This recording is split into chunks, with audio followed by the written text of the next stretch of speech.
오늘의 10분 말씀. 민수기 21장 1절로 20절입니다. 바로 전장 20장에서는 서서히 광야 1세대에서 2세대로 전환이 시작되었습니다. 광야 1세대 여성의 리더 미리암도 죽고 대제사장 아론도 죽음을 맞이했습니다. 그리고 동시에 광야 2세대들은 약속의 땅을 향해 서서히 이동하기 시작합니다. 오늘 본문 21장은 민수기에서의 복음장이다 라고 말할 수 있습니다. 왜냐하면 놋뱀 사건이 있기 때문입니다. 놋뱀 사건은 예수님께서 요한복음 3장에서 본인의 십자가 죽음을 암시하기 위해 사용하신 사건이시기도 합니다. 오늘 본문을 통해 저와 여러분들이 이미 받은 그 구원은 믿음으로 받은 구원이 됨을, 그리고 동시에 그 믿음은 행동으로 검증이 됨을 기억하시길 바랍니다. 오늘 본문은 크게 세 가지 이야기를 담고 있습니다. 첫 번째는 이스라엘의 첫 승리입니다. 두 번째는 놋뱀 사건입니다. 그리고 마지막 세 번째는 모압에 도착한 이스라엘입니다. 첫 번째 부분은 1절서부터 3절까지 이스라엘의 첫 승리입니다. 우선 1절에 가나안 땅을 향해 진군하는 이스라엘 백성들을 먼저 공격한 가나안 땅의 한 왕이 등장합니다. 그 왕은 가나안 땅의 왕으로서 네겝이라 불리는 지역의 아랏의 왕입니다. 1절에 이 왕이 가나안 땅의 여러 왕들 중에 한 왕이 됨을 드러냅니다. 이것은 영적 전쟁이 됨을 말하고 있습니다. 하나님은 가나안 땅을 이스라엘에게 주셨습니다. 가나안 땅의 아랏의 왕은 이스라엘이 아다림의 길로 지나간다라는 소식을 듣고 이스라엘을 쳐서 그중 몇 사람을 사로잡았다라고 1절에서 기록합니다. 이 전쟁 과정은 아마도 아랏 왕의 치고 빠지는 게릴라 전으로 보여집니다. 이들은 이스라엘군이 진군을 할 때에 훔이나 한 부분을 기습적으로 공격해 타격을 주고 몇몇 사람들을 인질로 또는 노예로 잡아간 것으로 보여집니다. 2절에 이스라엘 백성들은 하나님께 묻습니다. 여기서 우리는 2세대 광야 백성들이 하나님께 물었다라는 것, 그리고 서원하여 하나님이 허락하시면 그들을 멸하겠다라는 고백에 집중하셔야 합니다. 왜냐하면 광야 1세대와는 다른 차이점이 있기 때문입니다. 지금 이스라엘 백성들이 있는 곳은 3절에 보시면 호르마라는 지역입니다. 호르마라는 지역은 민수기 14장에 이미 등장한 지역입니다. 광야 1세대 사람들이 12명의 정탐꾼들을 보내고 그들이 임무를 마치고 돌아옵니다. 하지만 이들은 하나님이 가나안 땅을 취하라는 명령 앞에 그들을 두려워하여 그 땅에 들어가지 않겠다라고 반응합니다. 결정합니다. 이로 인해 하나님은 이들이 정탐한 그 40일을 1년씩 곱하여 40년 동안 약속의 땅에 들어가지 못할 것을 말씀하십니다. 하지만 이때 이스라엘 백성들은 떼를 쓰고 올라가지 말라 명령이 있었음에도 불구하고 가나안 땅의 산을 향해 올라갑니다. 그로 인해 가나안 적들로부터 죽임과 패배를 당한 곳이 바로 호르마 이 지역이 되는 것입니다. 참고로 호르마라는 이름은 파멸이라는 뜻을 가진 곳으로 그런 지역에서 2세대 광야 백성들은 1세대와는 다르게 하나님께 묻고 하나님의 응답을 통해 첫 승리를 얻게 된 곳입니다. 파멸이라는 뜻을 가진 이 호르마라는 지역은 말씀에 순종하면 생명이 있고 불순종하면 파멸이 있을 것을 상기시켜 줍니다. 광야 2세대 백성들은 1세대와 다르게 하나님께 묻고 하나님의 응답을 통해 첫 승리를 얻게 됩니다. 이것은 암울한 민수기 가운데 소망을 가져다 주는 구절이 됩니다. 3절입니다. 여호와께서 이스라엘의 목소리를 들으시고 가나안 사람들을 그들의 손에 넘기심에 그들과 그들의 성읍을 다 멸하니라. 그러므로 그곳 이름을 호르마라 하였더라 라고 기록하고 있습니다. 오늘 본문의 첫 번째 부분은 이스라엘의 첫 승리가 됩니다. 이 첫 승리는 하나님의 신실하신 언약을 드러냅니다. 두 번째 부분은 4절서부터 9절까지 놋뱀 사건입니다. 4절에 이스라엘 백성이 있는 지역이 호르산인 것을 알려줍니다. 그래서 1절서부터 3절에 등장한 호르마와는 다른 지역임을 확인하게 됩니다. 4절에 호르산은 대제사장 아론이 죽은 산입니다. 그래서 이스라엘 백성들이 호르마로 이동해 첫 승리를 거두고 다시 호르산으로 돌아온 것을 확인할 수 있습니다. 그때 첫 승리를 거두었음에도 불구하고 5절에 보시면 모세를 향해 이세 백성들은 음식으로 인해 불평불만을 합니다. 사실 이들의 표현은 음식 때문에 불평불만하였다라고 성경은 기록하지만 4절에 보시면 그들의 불평불만의 근원을 드러내고 있습니다.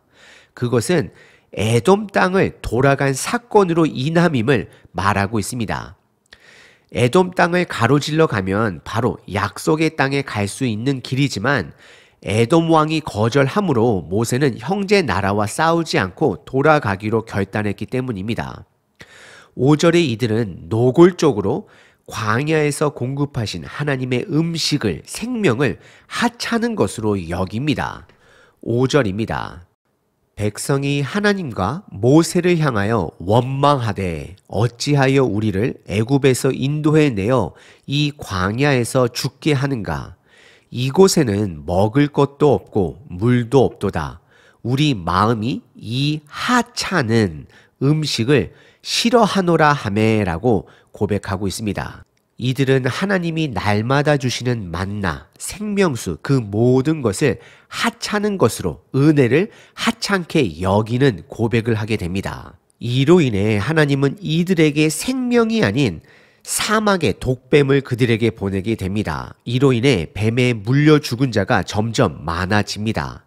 이때 모세는 여느 때와 같이 중재자로서 이 세대들을 위해 중보하기 시작합니다. 기도합니다. 7절입니다. 백성이 모세에게 이르러 말하되 우리가 여호와와 당신을 향하여 원망함으로 범죄하였사오니 여호와께 기도하여 이 뱀들을 우리에게 떠나게 하소서.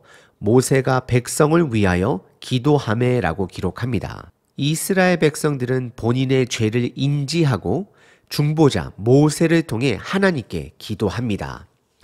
그러자 8절에 하나님은 그들에게 살 길을 마련해 주십니다. 그것은 구리뱀을 만들어 장대 위에 달아 높이 올리고 그것을 보는 자들은 살 것을 말씀해 주십니다. 그리고 9절에 하나님의 말씀에 따라 놋뱀을 만들어 그 장대에 단 것을 본 자마다 다 살게 됨을 성경은 기록합니다. 놋뱀 사건은 민수기에서 복음을 가장 잘 드러내는 사건입니다. 예수님 또한 이 놋뱀 사건을 언급하시며 본인의 십자가 사건의 교보제로 사용하시기도 하셨습니다. 하지만 여기서 중요한 것은 놋뱀 자체에 효력이 있는 것이 아니라 말씀에 순종했기 때문에 그들이 생명이 얻었음을 우리는 기억해야 합니다. 놋뱀 자체를 효력으로 여기게 되면 그것은 우상이 되어버립니다. 열왕기하 18장에 보시면 오늘 본문의 놋뱀이 우상으로 전략한 사건을 확인하게 됩니다. 민수기는 인간이 죄를 해결할 수 없음을 철저하게 드러냅니다. 첫 번째는 불순종의 이야기들로 가득 차 있습니다. 오늘 본문도 비록 승리로 시작은 하였지만 2세대들 또한 1세대들과 마찬가지로 음식으로 불평불만합니다. 그리고 두 번째, 모세도 대제사장 아론도 온전한 중재자들이 아닙니다. 그들 또한 불순종으로 인하여 약속의 땅에 들어가지 못합니다. 하지만 이런 이스라엘 백성들에게 끊임없이 생명의 길을 열어주시는 분은 하나님 한 분 되심을 본문이 계속해서 반복적으로 드러내고 있습니다. 오늘 이스라엘 백성들은 불평불만으로 또다시 죽게 되었습니다. 이들에게 필요한 것은 순종입니다. 8절에 보면 살리라, 9절에 쳐다본즉 모두 살았더라 라고 기록합니다. 매우 간단한 두 문장에 복음이 들어 있습니다. 노뱀을 보면 삽니다. 예수님을 바라보면 삽니다. 노뱀을 바라보면 믿음의 뿌리를 둔 행위가 되는 것입니다. 오늘 본문의 두 번째 부분은 노뱀 사건입니다. 세 번째 부분은 모압 땅에 도착한 이스라엘 백성입니다. 10절서부터 20절입니다. 이스라엘의 북진을 크게 세 가지 역사적 기록으로 나열을 하고 그 사이에 그 북진 기록을 노래로 기록하고 있습니다. 첫 번째 북진 역사 기록은 10절서부터 13절입니다. 10절에 호르산에서 북쪽 오봇으로 이동합니다. 그리고 11절에 오봇을 떠나 모압에 가까운 이에 아바림에 이동하여 진을 치게 됩니다. 그리고 12절에 이에 아바림을 떠나 세렛 골짜기에 진을 칩니다. 그리고 13절에 세렛 골짜기를 떠나 아르논 강 건너편에 진을 칩니다. 10절서부터 13절은 북쪽으로 진군하는 이스라엘의 역사를 기록하고 있습니다. 그리고 14절과 15절은 이들이 모압의 경계에 도달한 것을 첫 번째 노래로 기록하고 있습니다. 그리고 이어지는 16절은 두 번째 북진 역사를 기록하고 있습니다. 한 지역을 말합니다. 그곳은 부엘이라는 지역입니다.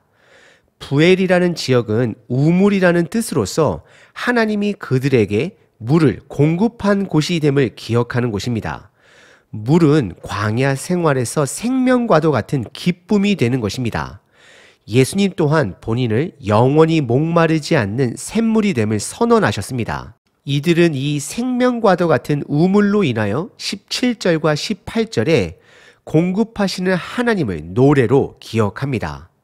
그리고 이어지는 19절과 20절은 세 번째 북진 역사 기록으로 광야가 내려다 보이는 모압 평지 비스가 산 정상에 도착함을 기록합니다. 오늘 본문의 세 번째 부분은 세 번의 북진 기록과 그 사이에 노래로서 하나님의 인도하심을 찬양하고 있습니다. 오늘 본문은 첫 승리로 시작하였습니다. 하지만 노뱀 사건으로 여전히 불순종하는 이스라엘의 죄악된 모습을 보여주고 있습니다. 그럼에도 불구하고 하나님은 여전히 이들에게 살 길을 마련해 주십니다. 그것은 노뱀을 보는 것입니다. 그런데 왜 하나님은 굳이 창세기에 부정적인 죄의 이미지를 가진 뱀을 사용하셨을까요? 그것은 예수님의 십자가 사건으로 해석할 수 있습니다. 뱀은 창세기 3장에서 사단의 도구로 사용되어졌습니다. 그 죄가 십자가에 달려 해결된 것입니다.